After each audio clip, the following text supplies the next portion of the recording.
দিনটা ছিল 23শে জুলাই, আমাদের অ্যানিভার্সারি। আজ আমাদের 11তম বিবাহবার্ষিকী। জুলাই মাসটা পড়লেই মনে খুব আনন্দ লাগে, কবে আসবে সেই দিন। শেষে চলেই আসলো সেই দিনটা। জানো তো, এই বছর আমাদের বিয়ের সময় যেই ডেট ছিল, বাংলা ইংলিশ ডেট ছিল, সমস্ত কিছু একদিনে। তাই এই বছর একটু বেশি খুশি খুশি লাগছে। শুধু ছিল না বৃষ্টিটা, আমাদের বিয়ের দিন প্রচুর পরিমাণে বৃষ্টি হয়েছিল, তবে অ্যানিভার্সারির দিন বৃষ্টিটা হলো না। আমি আমার হাজবেন্ডকে বলছিলাম, দেখো আজকে দিনটা কত ভালো, সমস্ত কিছু একবারে পড়েছে। আমার হাজবেন্ড শুনে বলছে, হ্যাঁ সবকিছুই পড়েছে, শুধু বৃষ্টিটাই নেই। আমি বললাম হ্যাঁ সেটা ঠিক।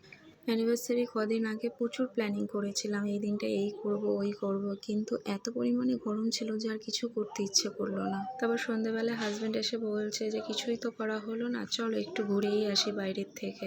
ভেবেছিলাম শাড়ি পরবো, এত গরমের মধ্যে আর শাড়িটাও পরলাম না। বললো চলো নর্মাল একটা কুর্তি পরেই চলো। বলছিল চলো রেস্টুরেন্টে যাই, কিন্তু হাজবেন্ড তো বাইরের খাবার কিছু খাবে না। বললাম তো তুমি খাবে না, আমি একা একা খাবো, চলো এমনি ঘুরেই আসি। তো রাস্তার পাশের এই দোকানটা থেকে কোনোদিন চাউমিন আমি ট্রাই করিনি, এই ফার্স্ট টাইম খেলাম, কিন্তু ভীষণ বাজে ছিল।